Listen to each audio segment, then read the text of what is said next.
नमस्कार। आज हिंदी परियोजना कार्य किस प्रकार से बच्चों को बनाना है और किस प्रकार से प्रेजेंट करना है, विषय वस्तु किस प्रकार से लिखनी है, जहाँ परियोजना कार्य की पृष्ठभूमि में क्या लिखना है, जहाँ फिर परियोजना कार्य का परिचय किस प्रकार से देना है, ये सारी जानकारी आपको इस वीडियो में मिलेगी। वीडियो पसंद आए तो लाइक ज़रूर कीजिएगा। बच्चों, हम सब आपको हॉलीडेज में कुछ ना कुछ असाइनमेंट देते हैं। ये असाइनमेंट होता क्या है? हम असाइनमेंट्स अपने विद्यार्थियों को देते हैं। क्यों देते हैं? क्योंकि ये एक स्कूल का ऐसा काम होता है जिसे छात्र को स्कूल के बाहर करना होता है, और हम शिक्षकों की यही एक तरीके से कोशिश रहती है कि जो भी कार्य दिया जाए वो छात्रों के पाठ्यक्रम से जुड़ा हुआ हो, जिसमें बच्चे अपनी रिसर्च, क्रिएटिविटी, रिस्पॉन्सिबिलिटी की ज़रूरत को समझें, ताकि उनमें ये सारी चीज़ों का विकास हो सके। क्योंकि छात्र को जो भी असाइनमेंट दी जाएगी वो उससे रिलेटेड रिसर्च पर ज़्यादा ध्यान देगा, और आज के टाइम की डिमांड भी रिसर्च की है। असाइनमेंट बनाते हुए उसे कई सारी समस्याएं आती हैं, जिसे उसे खुद ही पूरा करना पड़ता है, उसे खुद ही झेलना पड़ता है, जिसे आप प्रॉब्लम सॉल्विंग स्किल्स भी कहते हैं। तो बच्चे का प्रॉब्लम सॉल्विंग स्किल का भी विकास हो गया, छात्रों का मेंटल एक्सरसाइज भी होगा, क्रिटिकल थिंकिंग स्किल भी डेवलप होगा। तो असाइनमेंट्स हर अध्यापक जो है वो अलग अलग तरीके का देगा आपको, राइट? लेकिन आपको किस तरह से प्रेजेंट करना है वो आपको गाइडलाइन सारी इस वीडियो में मिलेंगी। ओके, सबसे पहली बात, जो भी आपके अध्यापक ने आपको काम दिया है उसको ध्यान से पहले सुनें और फिर उसका अनुसरण वैसे ही करें, पालन करें उसका सही ढंग से, ताकि आप एक बढ़िया असाइनमेंट बनाकर जाएं और आपके टीचर आपसे खुश हो जाएं। ओके, दूसरी बात, क्वांटिटी पर इतना ध्यान मत दीजिए, क्वालिटी पे ध्यान दीजिए। ओके, आप कहोगी मैं 20 पन्ने भर के गया, मैं 25 पन्ने भर के गया, उसकी वैल्यू नहीं होगी।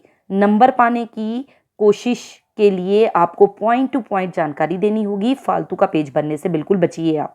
ओके, कम पेजेस लिखने वालों को भी बहुत अच्छे अंक हम दे देते हैं। ओके, लेकिन क्वालिटी इंफॉर्मेशन प्रोवाइड करनी है आपको।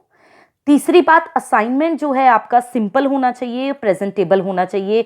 ओवर डेकोरेशन से बच जाइएगा। आप उसका इतना ज़्यादा मेकअप कर देते हैं कि प्रेजेंटेशन ही बेकार हो जाता है। तो क्वालिटी कंटेंट पर ज़्यादा ध्यान देना है, डेकोरेशन पे कम देना है। ऐसा नहीं है कि डेकोरेशन करना ही नहीं है, करना है, क्योंकि वो आपके प्रश्न में ही लिखा होगा किसी तरह से कि इसका बॉर्डर ऐसे बनाइए, इसकी प्रेजेंटेशन ऐसे दीजिए। आपको क्रिएटिविटी का पता आपकी सजावट से नहीं बल्कि कंटेंट को प्रेजेंट करने के तरीके से हमें पता चलना चाहिए कि बच्चे ने क्रिएटिविटी दिखाई है। ओके, अपने फ़ॉन्ट का, कलर का, साइज का ध्यान तो आपको अपनी उसके अकॉर्डिंग रखना है। तो जब भी परियोजना कार्य प्रस्तुत करें, उस परियोजना कार्य के पहले पृष्ठ को किस तरह से संवारना है, बॉर्डर से। जिस तरह ये बॉर्डर आपको फूलों का दिखाई दे रहा है, आप कोई और भी बॉर्डर बना सकते हैं, जिसमें बॉर्डर के अंदर आप स्केच कलर से लिखेंगे जो भी आपका पेपर, स्क्रैप बुक का जो स्क्रैप पेपर होगा, जिसमें विद्यार्थी का नाम आएगा, कक्षा आएगी, वर्ग आएगा, अनुक्रमांक आएगा, विद्यालय का नाम आएगा, विद्यालय का प्रतीक चिन्ह अगर कोई लोगो है तो वो आएगा। ओके, उसके बाद आभार ज्ञापन। आप आभार भी तो व्यक्त करेंगे जिन्होंने आपको ये काम दिया और जिनके द्वारा ये काम सबसे पहले आइडिया आया, उन सबका आभार, और जिन्होंने आपकी मदद की उन सब के लिए आभार व्यक्त करेंगे। अलग अलग आपको बॉर्डर बनानी है हर पेज पर। ओके, जिस तरह यहाँ पेंसिल का बॉर्डर बना दिया गया कलरफुल। सर्वप्रथम इस प्रयास की सफलता के लिए विद्यालय की प्रधानाचार्य, जो भी आपकी विद्यालय की प्रधानाचार्य जी होंगी, उनके प्रति आप आभार व्यक्त करेंगे, जिनके सहयोग के द्वारा ये कार्य बिना कठिनाई के पूरा हो सका है। ठीक है, क्योंकि उन्होंने शुरू से ही गाइडलाइन वैसे दी। उसके बाद मैं अपनी जो भी आपका सब्जेक्ट होगा, हिस्ट्री होगा, हिंदी होगा, जो भी होगा, उस विषय की शिक्षिका का, जो भी आपकी शिक्षिका का नाम होगा, उसका धन्यवाद करना चाहूँगी, जिन्होंने इस परियोजना को पूरा करने में काफ़ी मदद की। उन्होंने समय समय पर ज़रूरी दिशा निर्देश दिए और हर वक्त मार्गदर्शन करती रही। इसके बाद आप अगला किसे धन्यवाद कहेंगे? अपने माता पिता का। सारी चीज़ें भी तो ला के देंगे वो आपकी। तो मैं अपने माता पिता का भी धन्यवाद करना चाहूँगी, जिन्होंने प्रत्यक्ष व अप्रत्यक्ष रूप से दत्त कार्य में, यानी कि दिए गए कार्य में मुझे सहयोग प्रदान किया। उसके बाद जब आपका ये पूरा सेंटेंस 3 अलग अलग गद्यांश या अलग अलग अनुच्छेद पूरे हो जाएंगे अलग अलग पैराग्राफ में, तो आप धन्यवाद लिखेंगे, अपना नाम लिखेंगे, अनुक्रमांक लिखेंगे, कक्षा लिखेंगे। तीसरे पेज पे चलते हैं प्रमाण पत्र पे। प्रमाण पत्र ये प्रमाणित किया जाता है कि विषय जो भी आपको दिया गया है परियोजना कार्य का, पर किया गया परियोजना कार्य कक्षा 9वीं की छात्रा या 10वीं की छात्रा या 8वीं की छात्रा, जो भी आपका नाम है अपना नाम लिखेंगे। उसके बाद जो भी आपके स्कूल का नाम है वो लिखेंगे, द्वारा प्रस्तुत किया गया है, जो कि सत्र 2023-24 की वार्षिक परीक्षा का एक अंश है। यह उसका मौलिक कार्य है। नीचे टीचर के हस्ताक्षर के लिए साइन छोड़ देंगे। इस प्रकार से आपको सजावट करनी है। उसके बाद बहुत ज़रूरी बात है, टीचर के सामने एक इंडेक्स होना चाहिए कि बच्चे ने प्रेजेंट कैसे किया है। Serial number, title, page number, teacher signature का एक कॉलम होना चाहिए। क्रम संख्या हिंदी वाली लिखेंगे, शीर्षक लिखेंगे, पृष्ठ संख्या लिखेंगे, हस्ताक्षर लिखेंगे, ठीक है, ताकि टीचर भी अलग अलग पृष्ठ पर अपने सिग्नेचर करे। उसके बाद भूमिका या प्रस्तावना, जो भी आप अपना परियोजना कार्य बना रहे हैं उससे रिलेटेड भूमिका देंगे उसके बारे में कि आप क्या बताने चाह रहे हो।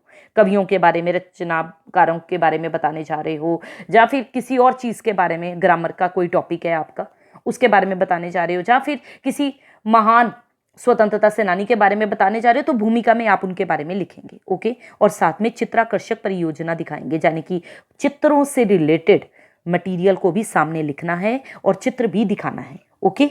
लास्ट पेज जो आपका होगा, ये तो आपने अब अपने पेज जो है भरने हैं किससे, भूमिका लिखकर, और जो भी आपको परियोजना कार्य मिला हुआ है उससे रिलेटेड आप कंटेंट देंगे जिसके नंबर मिलने हैं आपको। लास्ट का पेज आपका होगा संदर्भ ग्रंथ, यानी कि ग्रंथ सूची। इंटरनेट के निम्नलिखित वेबसाइट एवं लिंक जिनकी सहायता से मेरा परियोजना कार्य पूर्ण हो पाया है, उन वेबसाइट के लिंक आप नीचे लिखेंगे। निम्नलिखित पुस्तकें जिनकी सहायता से मुझे इस कार्य को साकार रूप देने के लिए कई विचार प्राप्त हुए, उन पुस्तकों के नाम नीचे लिखेंगे। इस तरह से आपका परियोजना कार्य पूरा हुआ। तो आपने देखा अलग अलग पेज पर किस प्रकार से अलग अलग बॉर्डर देना है, अलग अलग डेकोरेशन करनी है, ताकि आपका परियोजना कार्य साफ तरीके से, सुंदर तरीके से आप अपने टीचर के सामने अपना कंटेंट प्रस्तुत कर पाएं। लेकिन ज़्यादा भी उसका मैंने मेकअप नहीं दिखाया आपको, क्वालिटी दिखाई है, क्रिएटिविटी दिखाई है साइड पर। ओके।